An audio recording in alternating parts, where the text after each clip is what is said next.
केंद्रीय मंत्रिमंडल के मेरे साथी अश्विनी वैष्णव जी, राजीव चंद्रशेखर जी, जिपे के आउटगोइंग चेयर जापान के मिनिस्टर हिरोशी योशिदा जी, मेंबर कंट्रीज के अन्य मिनिस्टर्स, अन्य महानुभाव, देवी और सज्जनों, ग्लोबल पार्टनरशिप और आर्टिफिशियल इंटेलिजेंस समिट में मैं आप सभी का स्वागत करता हूं। मुझे खुशी है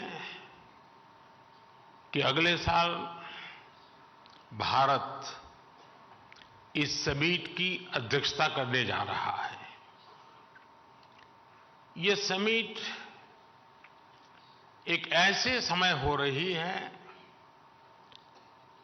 जब एआई को लेकर पूरी दुनिया में बहुत बड़ी डिबेट छिड़ी हुई है।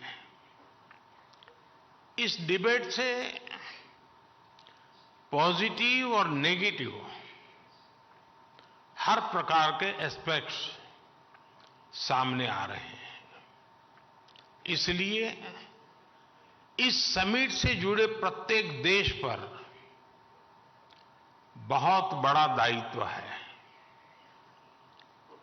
बीते दिनों में मुझे अनेक पॉलिटिकल एंड इंडस्ट्री लीडर से मिलने का अवसर मिला है। मैंने उनसे मुलाकात में भी इस समिट की चर्चा की है। एआई के प्रभाव से वर्तमान और आने वाली पीढ़ियां कोई भी छूटी नहीं है। हमें बहुत सतर्कता के साथ, बहुत सावधानी के साथ आगे बढ़ना है। और इसलिए मैं समझता हूं इस समिट से निकले विचार, इस समिट से निकले सुझाव पूरी मानवता की जो मूलभूत मूल्य है उसकी रक्षा और उसको दिशा देने का काम करेंगे। फ्रेंड्स, आज भारत एआई टैलेंट और एआई से जुड़े न्यू आइडियाज का सबसे प्रमुख प्लेयर है। भारत के युवा tech experts, researchers AI limits को एक्सप्लोर कर रहे हैं। भारत में हम एक बहुत ही जोश से भरी हुई एआई इनोवेशन स्पिरिट देख रहे हैं। यहां आने से पहले मुझे एआई एक्सपो में जाने का अवसर मिला। आर्टिफिशियल इंटेलिजेंस कैसे जीवन बदल सकती है, ये हम इस एक्सपो में देख सकते हैं। युवा एआई इनिशिएटिव के तहत चुने गए युवाओं के आइडियाज को देखकर मुझे ज्यादा खुशी होना वो स्वाभाविक भी था।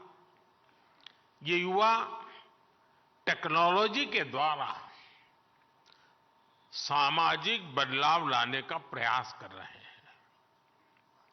भारत में एआई से जुड़े सॉल्यूशंस की चर्चा तो अब गांव-गांव तक पहुंच रही है।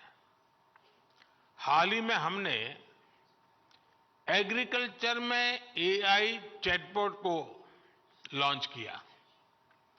इससे किसानों को अपने एप्लीकेशन स्टेटस, पेमेंट डिटेल्स और गवर्नमेंट स्कीम्स से जुड़े अपडेट्स जानने में मदद मिलेगी। हम एआई की मदद से भारत में अपने हेल्थ सेक्टर को भी पूरी तरह से ट्रांसफॉर्म करने की दिशा में काम कर रहे हैं। सस्टेनेबल डेवलपमेंट गोल्स को हासिल करने में भी एआई अहम भूमिका निभा सकती है। फ्रेंड्स, भारत में हमारा विकास मंत्र है सबका साथ सबका विकास। हमने एआई फॉर ऑल की भावना से प्रेरित होकर सरकार की नीतियां और प्रोग्राम तैयार किए हैं। हमारा प्रयास है कि हम सोशल डेवलपमेंट और इंक्लूसिव ग्रोथ के लिए एआई की क्षमताओं का पूरा फायदा उठा सकें। भारत एआई के रिस्पॉन्सिबल और एथिकल यूज के लिए भी पूरी तरह कमिटेड है। हमने national programme on artificial intelligence शुरू किया है। हम भारत में एआई मिशन भी लॉन्च करने जा रहे हैं। इस मिशन का लक्ष्य भारत में एआई कंप्यूट पावर की पर्याप्त क्षमता स्थापित करना है। इससे भारत के स्टार्टअप्स और इनोवेटर्स को और बेहतर सुविधाएं मिलेगी। इस मिशन के तहत एग्रीकल्चर, हेल्थ केयर, एजुकेशन जैसे सेक्टर्स में एआई एप्लीकेशंस को प्रमोट किया जाएगा। हम अपने इंडस्ट्रियल ट्रेनिंग इंस्टीट्यूट के माध्यम से एआई स्किल्स को टियर 2 और टियर 3 शहरों तक पहुंचा रहे हैं। हमारे पास नेशनल एआई पोर्टल है जो देश में आर्टिफिशियल इंटेलिजेंस इनिशिएटिव को बढ़ावा देता है। आपने ऐरावत इनिशिएटिव के बारे में भी सुना होगा। इस कॉमन प्लेटफॉर्म का उपयोग बहुत जल्द सभी रिसर्च लैब, इंडस्ट्री और स्टार्टअप कर सकेंगे। फ्रेंड्स, एआई के साथ हम एक नए युग में प्रवेश कर रहे हैं। आर्टिफिशियल इंटेलिजेंस का विस्तार टेक्नोलॉजी के टूल से भी कहीं ज्यादा है। एआई हमारे नए भविष्य को गढ़ने का सबसे बड़ा आधार बन रही है।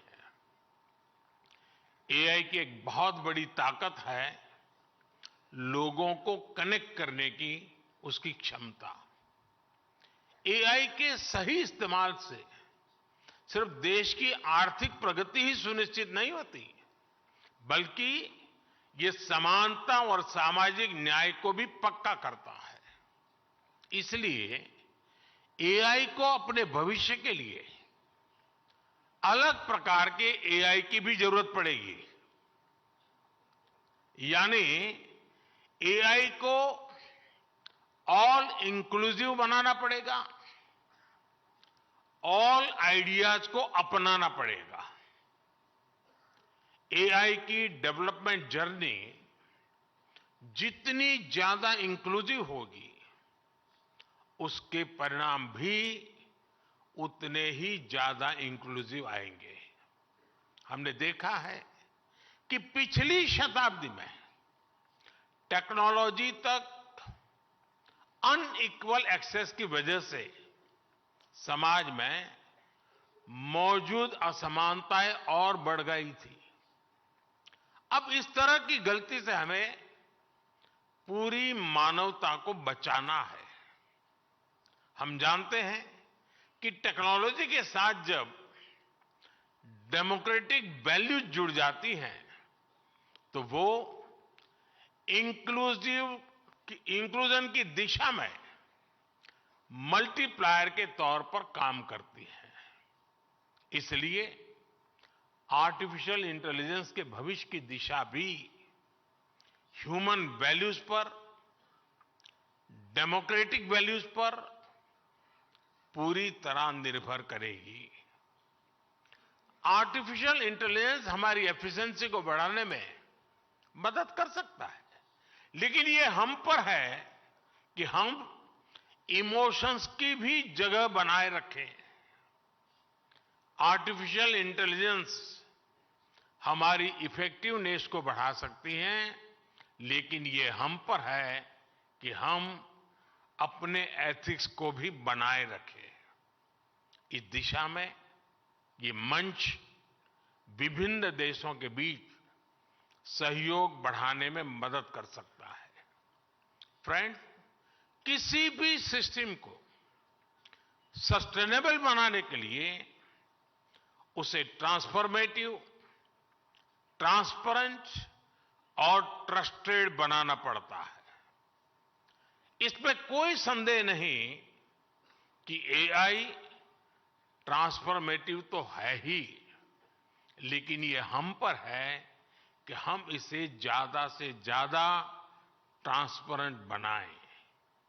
अगर हम इस्तेमाल हो रहे डेटा और एल्गोरिदम को ट्रांसपेरेंट और फ्री फ्रॉम बायस बना सके तो एक अच्छी शुरुआत होगी।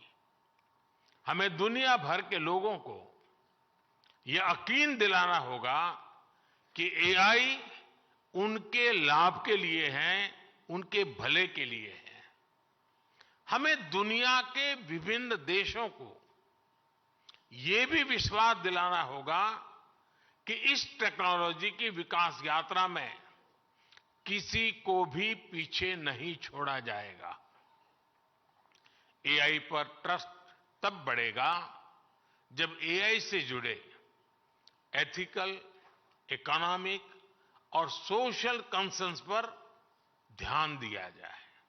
उदाहरण के लिए, अगर अपस्किलिंग और रीस्किलिंग एआई के ग्रोथ कर्व का हिस्सा बन जाए तो युवा ये भरोसा कर पाएंगे कि एआई उनके भविष्य की बेहतरी के लिए है। अगर डेटा की सुरक्षा पर ध्यान दिया जाए तो लोग यकीन कर पाएंगे कि एआई उनकी प्राइवेसी में दखल दिए बिना विकास को आगे बढ़ाएगा। अगर ग्लोबल साउथ को यह पता होगा कि एआई के विकास में उनकी भी बड़ी भूमिका होगी तो वो इसे भविष्य के एक रास्ते के रूप में स्वीकार कर पाएंगे। फ्रेंड्स, एआई के अनेक पॉजिटिव पहलू हैं, लेकिन इससे जुड़ी नेगेटिव बातें भी उतनी ही चिंता का विषय है। एआई 21वीं सदी में विकास का सबसे बड़ा टूल बन सकता है और 21वीं सदी को तबाह करने में भी सबसे बड़ी भूमिका निभा भी सकता है। डीप फेक का चैलेंज आज पूरी दुनिया के सामने है। इसके अलावा साइबर सिक्योरिटी, डेटा थेफ्ट और आतंकियों के हाथ में एआई टूल्स के आने का भी बहुत बड़ा खतरा है। अगर आतंकी संगठनों के पास एआई लेस हथियार पहुंच जाए तो उससे ग्लोबल सिक्योरिटी पर बहुत बड़ा असर होगा। हमें इस विषय पर चर्चा करके एक ठोस प्लान तक पहुंचने की जरूरत है कि कैसे एआई के गलत इस्तेमाल को रोका जाए। इसलिए ही G20 प्रेसिडेंसी के दौरान हमने responsible, human centric AI governance का फ्रेमवर्क तैयार करने का प्रस्ताव रखा था। G20 न्यू दिल्ली डिक्लेरेशन ने एआई प्रिंसिपल्स के प्रति सभी सदस्य देशों के कमिटमेंट की पुष्टि की है।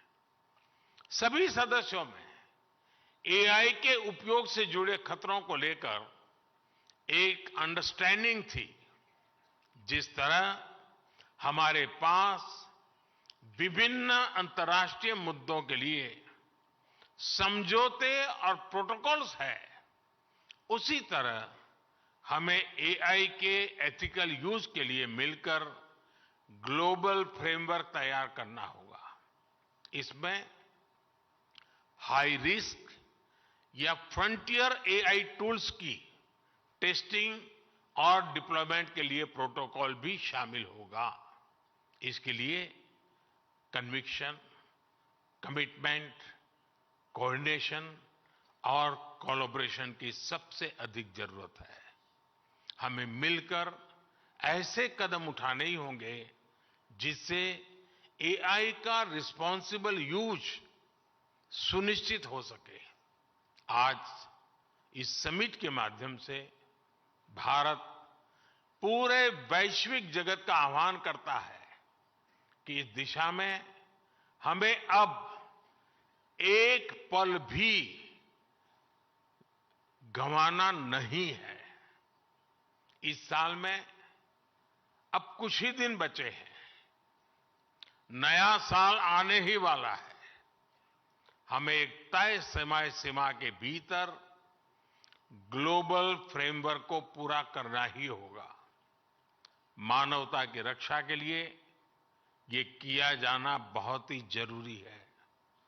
फ्रेंड्स, एआई सिर्फ एक नई टेक्नोलॉजी ही नहीं है, ये एक वर्ल्ड वाइड मूवमेंट बन गई है। इसलिए हम सभी का मिलकर काम करना बहुत ही आवश्यक है। अगले 2 दिन आप सभी बहुत से विषयों पर चर्चा करेंगे। मैं तो जब भी किसी एआई एक्सपर्ट से मिलता हूं तो अपने सवाल और सुझाव रोक नहीं पाता। आज आप एक्सपर्ट से बातें करते हुए भी कई बातें मेरे मन में आ रही हैं। हमें ये सोचना होगा कि एआई जनरेटेड इंफॉर्मेशन की क्रेडिबिलिटी को कैसे बढ़ाया जा सकता है। ऐसे क्या डेटा सेट्स हो सकते हैं जिनके उपयोग से हम एआई टूल्स को ट्रेन और टेस्ट कर सकें। किसी एआई टूल को मार्केट में रिलीज करने से पहले कितना टेस्ट करना चाहिए, इस पर भी जरूर सोचना चाहिए। क्या हम कोई सॉफ्टवेयर वाटरमार्क इंट्रोड्यूस कर सकते हैं जो ये बताएं कि ये इंफॉर्मेशन या प्रोडक्ट एआई जनरेटेड है। इससे जो व्यक्ति एआई जनरेटेड इंफॉर्मेशन का इस्तेमाल करेगा उसे उसकी लिमिटेशंस के बारे में पता रहेगा। एक बात मैं भारत में केंद्र सरकार और राज्य सरकार के दिग्गजों से भी कहूंगा, सरकारों के पास योजनाओं से जुड़ा विभिन्न तरह का डेटा होता है। इसका उपयोग एविडेंस बेस्ड डिसीजन मेकिंग में कैसे कर सकते हैं? क्या हम ऐसे डेटा का एआई टूल को ट्रेन करने में उपयोग कर सकते हैं? क्या हम एक ऐसा ऑडिट मैकेनिज्म स्थापित कर सकते हैं जिसमें एआई टूल्स को उसकी क्षमता के आधार पर रेड, येलो या ग्रीन में कैटेगराइज किया जा सके? क्या हम एक इंस्टीट्यूशनल मैकेनिज्म स्थापित कर सकते हैं जो रेजिलिएंट एम्प्लॉयमेंट को सुनिश्चित करे? क्या हम standardise global AI education curriculum ला सकते हैं? क्या एआई ड्रिवन फ्यूचर के लिए लोगों को तैयार करने के स्टैंडर्ड तय कर सकते हैं? ऐसे अनेक सवालों पर सरकार से जुड़े लोग और आप सभी एक्सपर्ट्स जरूर विचार करें। फ्रेंड्स, आप जानते हैं कि भारत में सैकड़ों भाषाएं बोली जाती हैं, हजारों बोलियां हैं। डिजिटल इंक्लूजन को बढ़ाने के लिए एआई की मदद से स्थानीय भाषा में डिजिटल सर्विसेज कैसे उपलब्ध कराई जा सकती हैं, इस बारे में भी सोचें। जो भाषा अब नहीं बोली जाती उसे एआई की मदद से कैसे रिवाइव किया जा सकता है, इस पर भी काम करें। संस्कृत भाषा का नॉलेज बेस और लिटरेचर बहुत समृद्ध है, उसे एआई की मदद से कैसे आगे बढ़ाया जा सकता है, इस पर भी सोचें। एआई की मदद से वैदिक मैथमेटिक्स के मिसिंग वॉल्यूम्स को क्या फिर से जोड़ा जा सकता है, इस बारे में भी प्रयास किया जाना चाहिए। फ्रेंड्स, मुझे विश्वास है कि ये समिट आइडियाज एक्सचेंज करने का बेहतरीन अवसर उपलब्ध कराएगी। मैं चाहता हूं कि इस समिट में शामिल होने वाले हर डेलीगेट के लिए एक ग्रेट लर्निंग एक्सपीरियंस साबित हो। अगले 2 दिनों तक आप एआई के विभिन्न पहलू पर गहनता से विचार विमर्श करेंगे। मुझे आशा है कि हमारे पास स्पेसिफिक आउटकम्स होंगे। इन पर अमल करके हम एक रिस्पॉन्सिबल और सस्टेनेबल फ्यूचर के निर्माण का रास्ता जरूर सशक्त करेंगे। आप सभी को मेरी बहुत बहुत शुभकामनाएं हैं। बहुत बहुत धन्यवाद। नमस्कार।